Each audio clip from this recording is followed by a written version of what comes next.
Hi, Stephen here. Welcome back to the Roundtable. Today I'll be talking about some of the albums in my collection that will be celebrating their 35th anniversary in 2023. This will be part one of a two-part video overview. So first up is David Lee Roth, Skyscraper. The album was released on January 26th, 1998. This was the follow-up to his album Eat 'Em and Smile, which was well received and well reviewed. Sounded like kind of old school Van Halen, and Skyscraper was a left turn. I remember this coming out. I enjoyed the single Just Like Paradise, very catchy, but this was a very keyboard heavy album, and I think this really hurt David Lee Roth's momentum with the Van Halen fan base at the time. I think it was too much of a drastic jump as the song Jump. Very The album was very keyboard heavy, and I think people were kind of hoping that David Roth would continue in that vein of Eat 'Em and Smile. I understand he wanted to show he can do more, and it did. But I think it hurt. I think that was one of those times in period in music where a rock band was a rock band, and Van Halen got lucky with Jump. They got really lucky. It would have hurt a lot of bands' careers doing that kind of sound.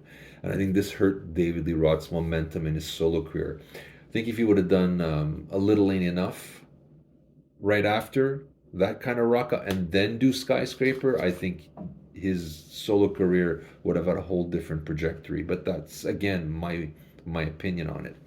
Second album that's going to celebrate the 35th anniversary in 2023, excuse me, is Robert Plant, Now and Zen. This was Robert Plant returning more to his rock roots, it's kind of his rock roots with modern technology and sonics. So it kind of bridged the gap between his Zeppelin days and where he was in 1998. And you also had Jimmy Page guest starring on here on Heaven Knows and Tall Cool One.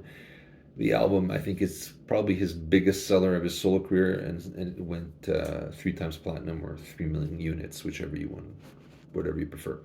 Next up is Iron Maiden, Seventh Son of a Seventh Son. It was released on April 11th, 1998. It's based on the Orson Scott novel called Seventh Son, and it's basically a concept album based on that novel.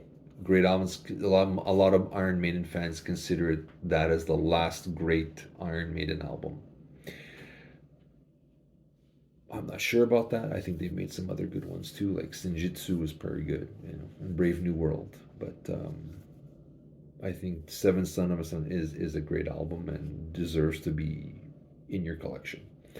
Next up, another concept album. This one is another album.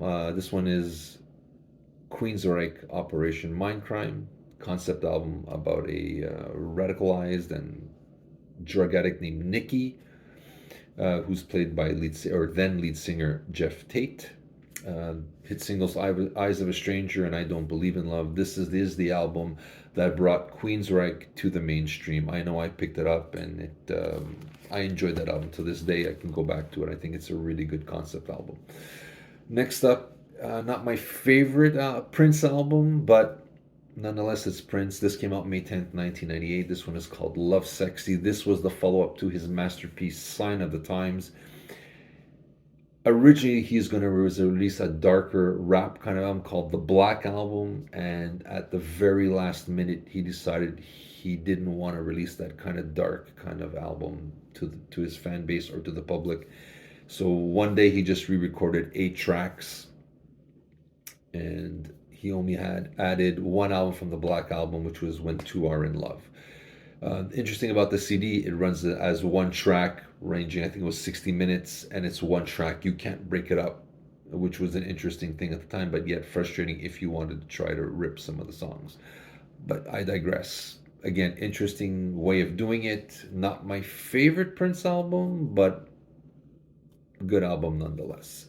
So this is part one of my albums in my collections that are going to reach the 35th anniversary in 2023. Let me know what you think of these. I'll be seeing you in part two.